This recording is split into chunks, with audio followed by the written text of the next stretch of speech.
7:30. Well, you'll probably talk about that. Please welcome Dick Polk.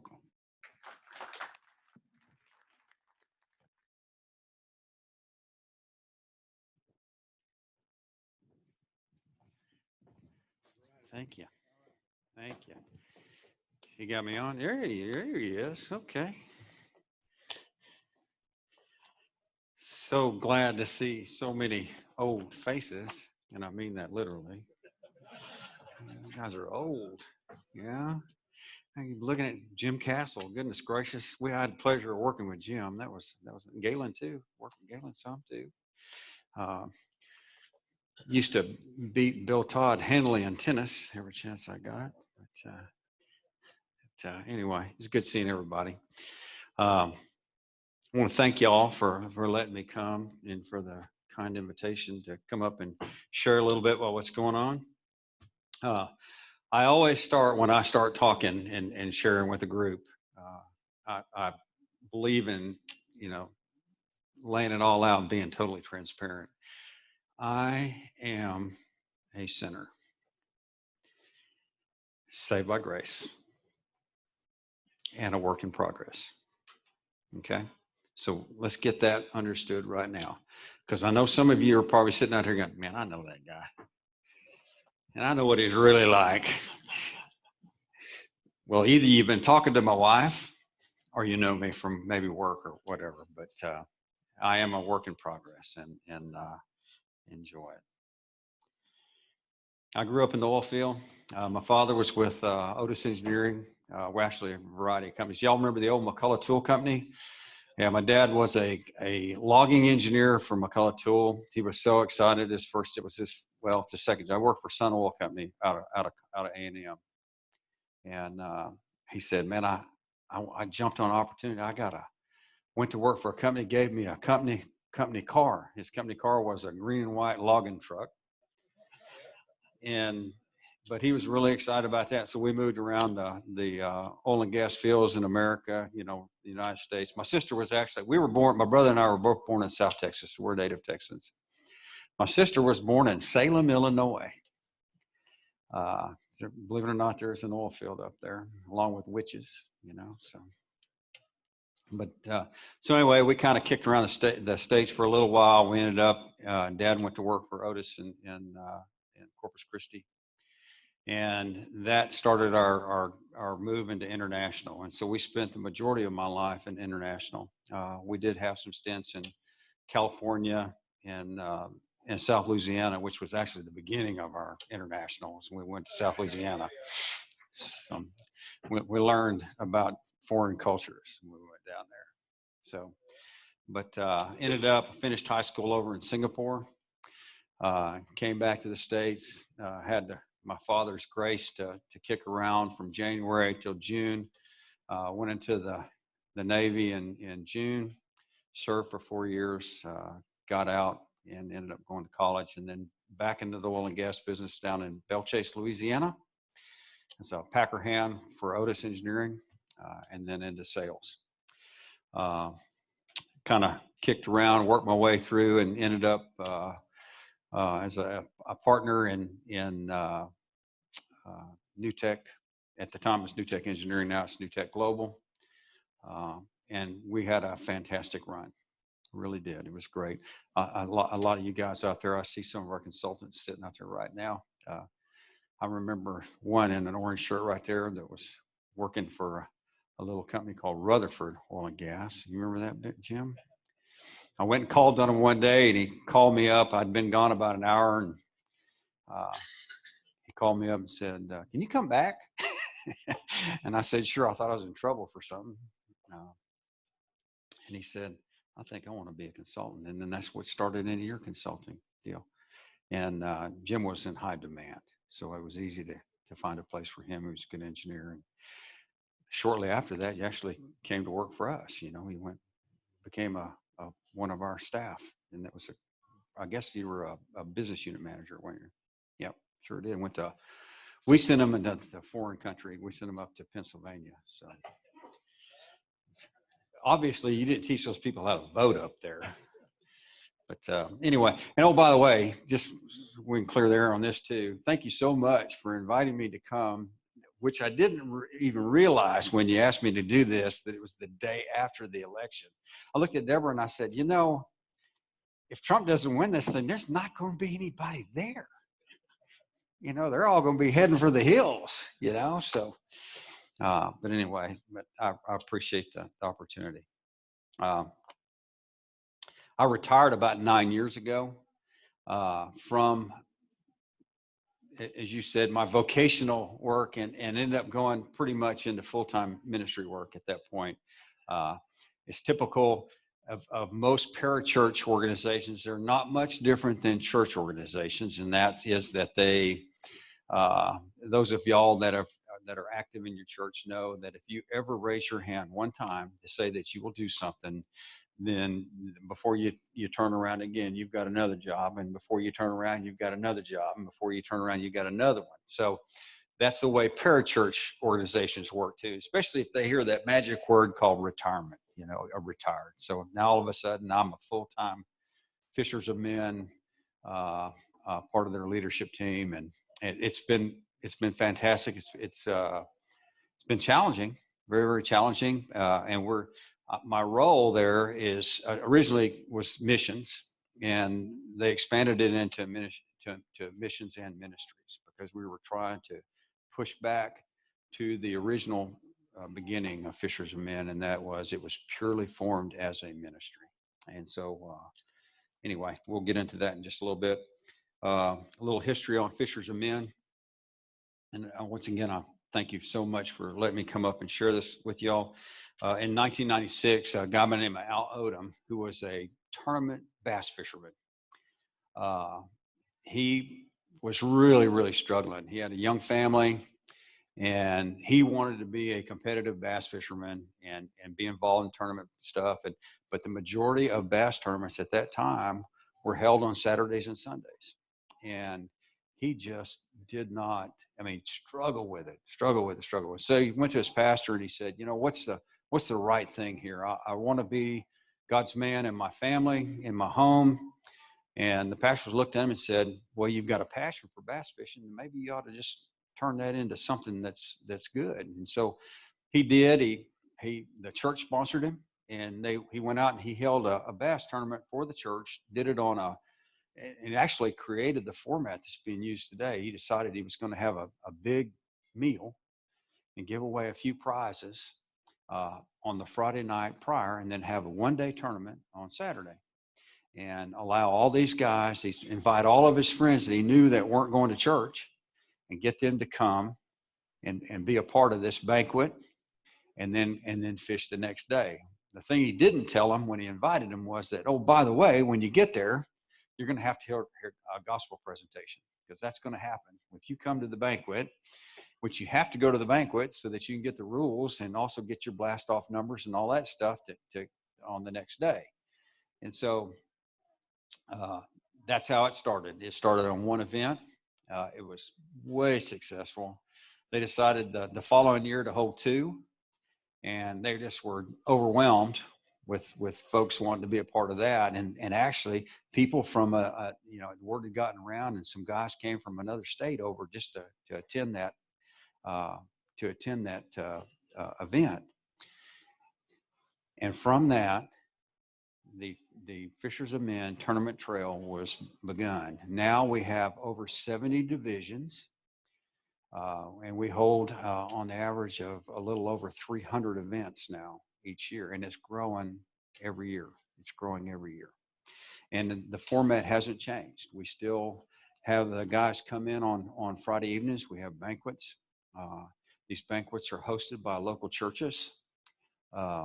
In some cases, the local church provides the meal.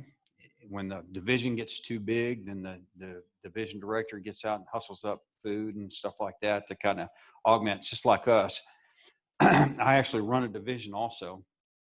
It's called Texas East, and our two lakes are Sam Rayburn and Toledo Bend. Well, I don't know the last time that you were up at Sam Rayburn or Toledo Bend. There's not a whole lot of big churches up there. There's a bunch of little bitty churches, but there's not a whole lot of big churches. And so the secret to me was to try to find a church that could house 300 people and feed them.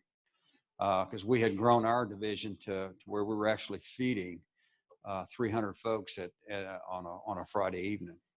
And so that was a challenge. But anyway, that's the format, and that's how people do it. And so all this is going on all around the country on any given Friday and Saturday. Now, of course, COVID happened, and that changed a whole lot. We had to get creative just like everybody else did. And so we actually canceled our Friday night banquets, but we're able to do the gospel presentation. We'd actually do it in the boats. We'd make them get in the boats, and when they were lining up for blast off, we say, cut the motors, drop the power poles, and listen up, because they were captive at that moment, okay? And they were socially distanced. And so we were able to do that, and we kept them at bay, and it's worked phenomenally.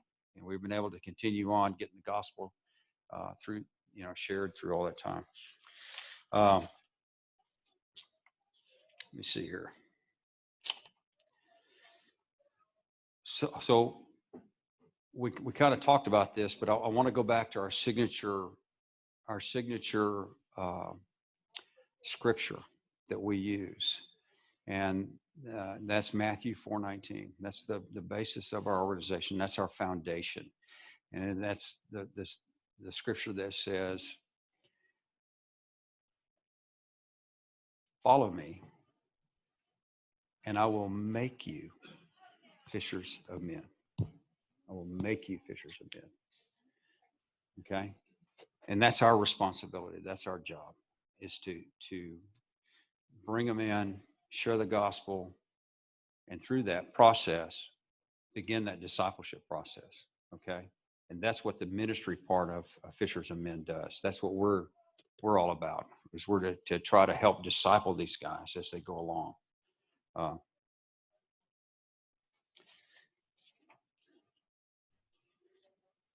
Since we've been keeping records of in our organization, we didn't, because it was a fledgling deal when we started. We didn't start keeping records until 2003. The ministry was actually started in, the tournament trail was actually started in 98. We didn't keep records of salvations and rededications until 2003. But since 2003, we've had close to 4,000 salvations. We've had over 14,000 men and women that have rededicated their lives and followed the Lord and brought the Lord back into their homes. Those are the ones that are documented. We're very similar to what you guys have here on your cards and things like that. We operate the same way. We use the card system. It allows them to mark this thing, and then we do follow up through those cards. However, that what's recorded is not necessarily reality. I'm going to give you an example of that. In fact, is when my wife and I started doing Fishers of Men, we really were questioning whether we weren't bass fishermen. I mean, that wasn't our deal. We went into it purely for the ministry part, and we questioned, especially the first couple of tournaments, whether we were doing the right thing or not, because we just didn't. We had a bunch of guys that came out. They kind of laughed at us because we didn't know what we were doing, and they were very patient with us, but we were the butt of many jokes, and we kind of questioned whether or not what we were doing was being effective. And I was seeing the decision cards that were coming through, and we were having a few decisions, but not a whole lot of decisions. And so we sat, my wife and I, we prayed about it a lot, thinking, man, maybe this is not what we're supposed to be doing. Maybe this is what the Lord's telling us, that we're not being effective. And all of a sudden, one evening, we just had a tournament, and it was like a Tuesday. It was a couple of days after the tournament, and I get a phone call, and it's a pastor from a little East Texas church. And the pastor tells me, he says, "Is your name Dick Polk?" And I said, "Yes, it is." And he said, "Well, I just want to let you know that Sunday, I had a 63-year-old man come down my aisle. And when I gave the invitation, and he told me that he got saved in your meeting on Friday night. And we're baptizing him Sunday, and he wants you there. So you look for affirmation. And I got to tell you, folks, no exaggeration, that has happened so many times. Not only that, but you become family. You become, the person, the confidant, and everything else. I can remember we were on our way to Tennessee. We just had an event, driving along there, and we were talking about things, and my phone rings. And I look down and I see it. Man, it's coming from Louisiana. And I'm thinking, what in the world is this all about? So I answer the phone, and it's one of my Catholic guys. We got some Catholic guys in there, and he says he's upset. And I said, Larry, what's going on? And he said, I'm in my father's hospital room, and he just passed away, and I need you to pray for me. And I'm thinking, this is a Catholic guy, and I'm sitting there going, whoa. So here I am driving down Interstate 35 or 30, whatever it is, the one that's Texarkana, Little Rock 30. And I'm praying for this guy, and he's weeping. And, you look for affirmation. And that's affirmation that you're where you're supposed to be.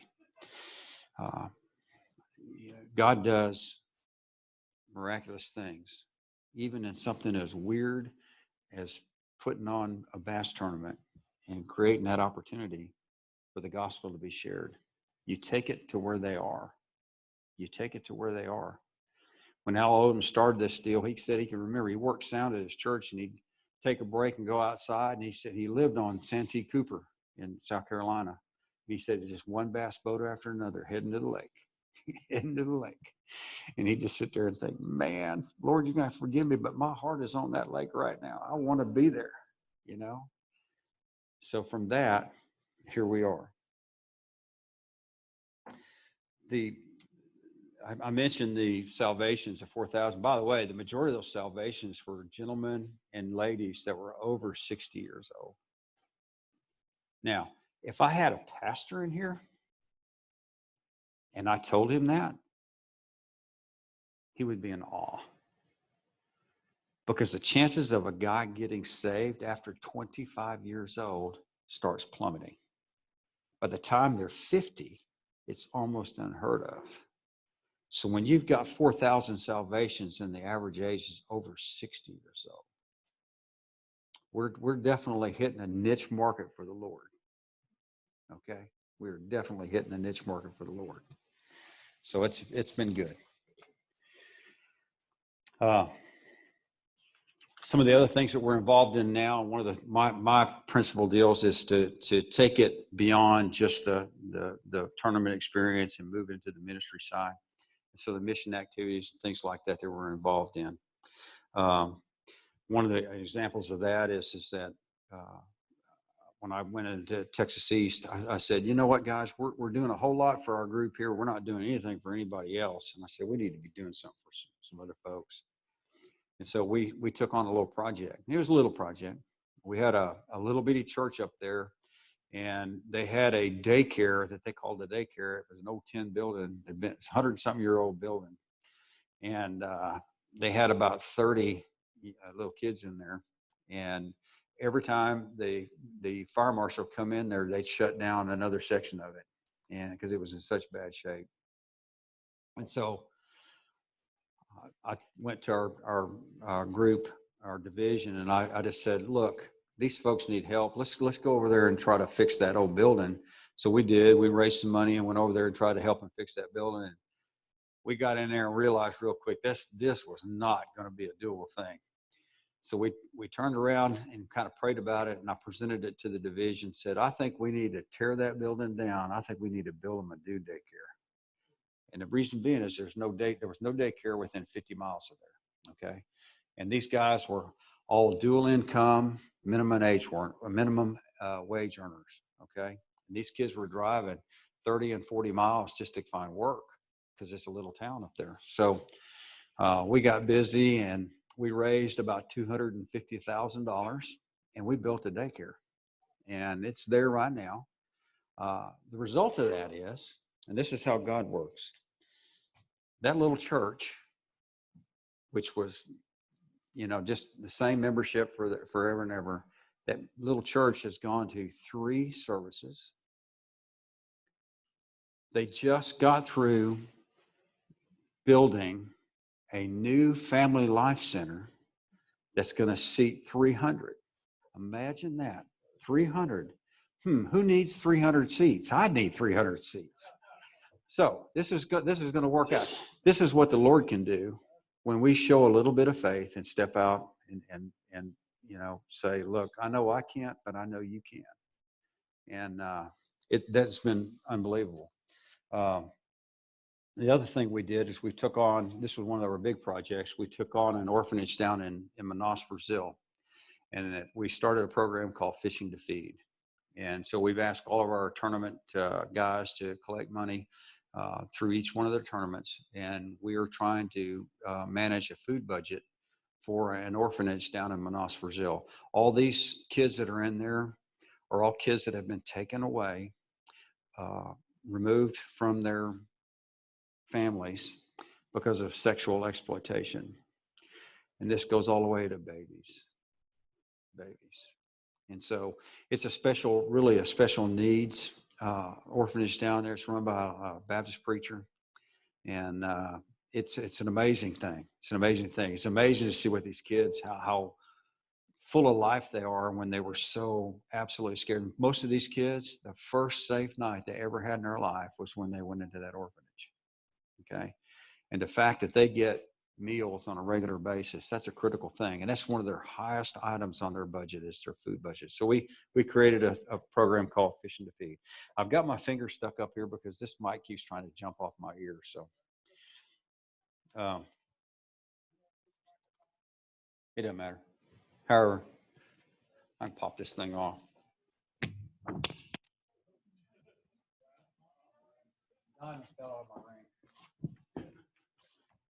You had your hand up to your ear. I thought you were imitating Jack Benny. Jack Benny, or what was it? What was it? Gary Owens. Gary Owens on Laugh In. Yeah. Yes. During COVID, it caused everybody to get creative on stuff, especially if you were involved in ministry at all. Man, you had to really get creative. So we did. We where we were having our meetings and everything. So we had all these meetings and all that stuff. All that stuff got canceled and all that stuff. So we sat back and I tell you what, I went to praying about it, and I went and I talked to our marketing guy, and I said, man, we've got to be able to do something. We just can't just forego our mission because of all this. And he said, well, let's get creative. So we did. We have a really good Facebook page. And so we went on to Facebook Live, and we started looking at that and figuring out how we could do some stuff. And of course, this Zoom calls and all that stuff, that's what kind of prompted it. So we ended up doing a thing called Weeknight Professions. Okay, Weeknight Professions. And what I did is I actually called around and started calling professional bass fishermen that I knew were devout Christian people. And I just hunted them up, pulled every stop that I could find to get their phone numbers and called them up and said, look, I need your help. I said, this is what I need you to do. Would you be willing to do a live broadcast on Facebook and talk to our anglers and talk to within their families, and let's do it on Facebook Live? And man, I tell you what, I started out, I was thinking I was only going to get about 4 of them to do it. I ended up with 13 of them that stepped up. And I'm talking about world class. All these guys are Bassmaster champions, which might not mean anything to you, but in fishing circles, that's big time. Okay. They're currently fishing MLF and doing the FLW stuff, and all those acronyms mean nothing to y'all, but that's okay. And so anyway, we did, through an 8-week period, we were able to get into 250,000 homes sharing the gospel. On Easter, we had a champion, and the guy's heart is unbelievable, Aunt Defoe. If you ever have a chance to watch this guy or ever hear him speak, you need to listen to him, because this guy is sold out for Jesus. Okay. Ott gave a message on Easter morning. I asked him, I said, would you consider doing an Easter sunrise? He said, absolutely. Did it on his back porch in Tennessee. Okay. And had his kids running around and all that stuff. I mean, it was awesome. 97,000 people viewed that thing that morning. 97,000. So the gospel can be presented, and God can when we can't. God can when we can't. So that was an awesome thing. From this, we actually started into a new program that we've got that's called our ministry partners. All right. And these guys, all these pros have not only now said, hey, we did that for you one time, but now we're going to be your ministry partner. They've aligned themselves with us. And they're going to start actually carrying our signage and everything else on their jerseys, on their boats, on their trucks, and all that stuff as a full-time ministry partner with Fishers of Men, which is an awesome, awesome thing. And through this, what we're hoping is that it's going to cause curiosity and cause people to start asking questions about that. Just so that if any of y'all are bass fishermen, just so you'll know a few of them that are on there. Ott Defoe, Edwin Evers, Andy Montgomery, who's our full-time Fishers of Men sponsor. He actually, his boat wrap, everything's Fishers of Men. Mark Rose, Paul Elias, Blake Smith, Randy Howell, and my favorite, Jay Ellis. Okay, Jay's been around forever and ever. He's got books and everything else out there. He's just a rock solid Christian man. Lives out in Oregon. And bless his heart. He lives out in Oregon. That's a dark place out there, man. Shaw Grigsby, Jimmy Houston, even Jimmy spoke for us. That was great. He's a character, man. Mark Davis and Texas own Alton Jones. Alton Jones lives right up there, just not too far from Waco. But anyway, it's a pretty neat deal. And part of this partnership is that we're going to actually partner with them in their ministries that they're supporting. Okay. Jay Ellis has an organization called Cast for Kids, and it's where he takes special need. He actually hosts tournaments for special needs kids. Okay. And that really tournaments as being competitive, but they just give them a chance to go out and fish. And the way they do that is they take people like you and say, would you be willing to take on a kid and just let them go fish 2 hours? That's it. Give 2 hours of your life to help a special needs kid. And I got news for you folks. If you ever saw the videos from this stuff, these kids, unbelievable. When you get a Downs kid catching a fish, it is the most amazing thing you've ever seen in your life. You have never seen that much joy. Okay. So anyway, that's one. And then there's another program that we're keenly involved in, and that's King's Home, which is a battered women's group and children. It's actually like a ranch that they take these battered folks and move them out to it to get them away and put them into a safe spot. And Randy Howell is the angler that's involved in that. So it's a great deal. The number one problem that we have as an organization, of course, is the standard deal. It's all organizations are, and that's raising money, to keep our ministry going. And when John asked me to come, I was sitting there thinking, Lord, you may have somebody there that's going to hear this and want to be able to help and support. And man, I'm going to tell you, I've got all ears for that. I can tell you that. I will tell you this, our organization does have roots back into the oil and gas business. The tournament trailer that we've had for about 7 or 8 years, and the tow vehicle that we have there was a dually, a big Ford dually that hauled that thing around. Both of those were contributed by oil field dollars. Okay. So they've definitely, the oil and gas business is, let me tell you something, when my partners over there found out that I was going to be speaking to an oil and gas group, they got really excited because we're in such bad shape. Both of those vehicles now have nearly 400,000 miles on them. And so they're just wearing out. It's wearing out. So we need help on that thing.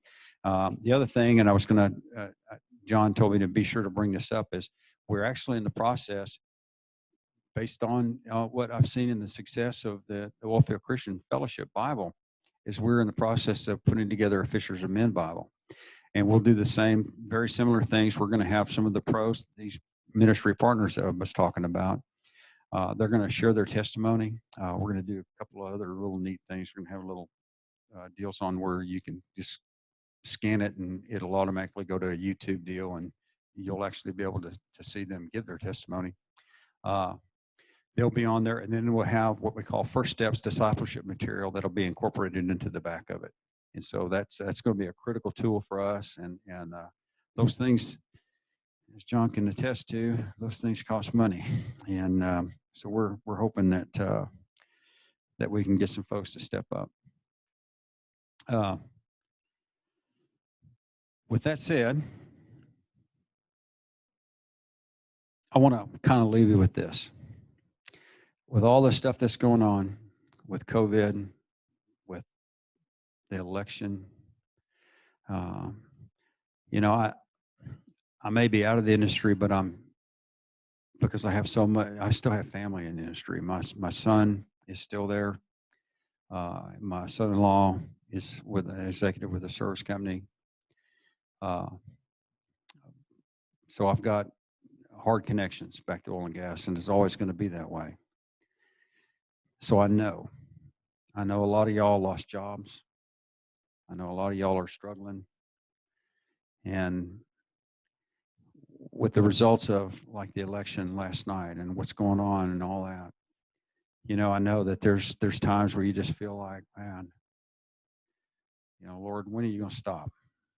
You know, when are you going to stop? When am I going to get some relief? So I'm with a fishing organization, so I'm going to tell you a fishing story. Okay. Jesus was on the shore and he had just fed 5,000. And he told the guys, he said, you know what? I think we need to go to the other side of the lake. So he loaded them up in the boat with their scraps. And they just witnessed a miracle. They had just witnessed a miracle. And they got in the boat. And the Lord went up to the front of the boat and he went to sleep. He's up there taking him a bodacious siesta right up there in the front of that boat. And when I get these mind pictures of things. I used to ride crew boats, and I used to love it when there's a guy tell me I got a 10-hour boat ride. That meant a really good nap, you know. And that rocking that boat and all that stuff. And I could lay my head down because I knew that boat skipper had done this 1,000 times and I didn't have to worry about it. Well, Jesus did the same thing. He went in front of that boat, and guess what? Because he had a whole team of experienced mariners, fishermen, all of them. They'd been on that lake their whole life. I mean, that's where they made their living. So they pushed out, and the Lord went up, laid down in front of that boat, was taking him a little nap, and it got a little rough. And I get this mental picture of these guys sitting there going, hey, John, have you ever seen it this rough? Yeah, Peter, I sure have. Then it got a little rougher. And Peter said, you know, hey, I had never seen it this rough. And then pretty soon it went from, it kind of reminds me of the weathermen on TV when the hurricane's coming in. They start out, yes, this thing's out here, and it's going to do this and this. But by the time it gets up close, we're all going to die, you know, because it's going to blow in here. Well, that's the way that those guys were acting. And they were getting scared. And these guys were old salts. I mean, these were experienced fishermen. Finally, because of desperation, they turned around, they went to the Lord, and they shook him. Jesus, wake up. We're going to die. And what did he do? He looked at them and he said, fellas, I'm in the boat. We will get to the other side. And that's what I'm going to tell y'all today. It is rough. It is rough. And I know that a lot of you guys are veterans and you've been and seen this oil field go and do what it does, and you've seen elections do what they do. But I promise you, Jesus is in your boat. You will get to the other side. It's going to be okay. With that said, Appreciate y'all letting me be here with you today. Tell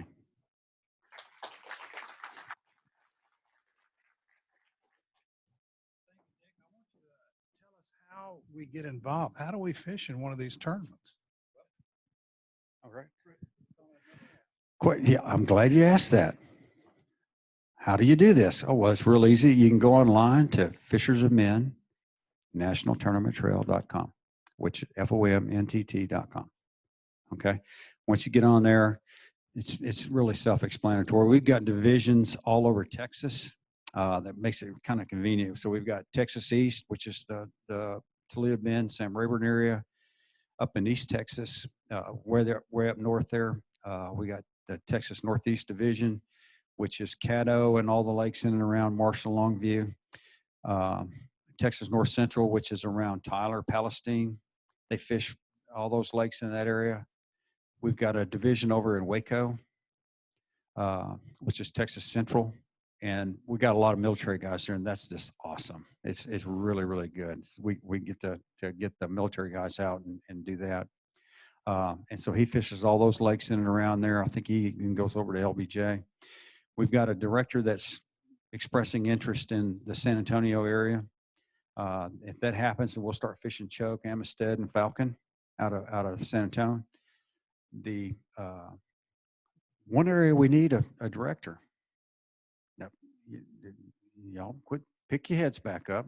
Where the area we need a director is Greater Houston, okay, and which we call Texas Southeast, which would be the Houston area, which you can fish Conroe, Livingston, Houston, any of the lakes around here.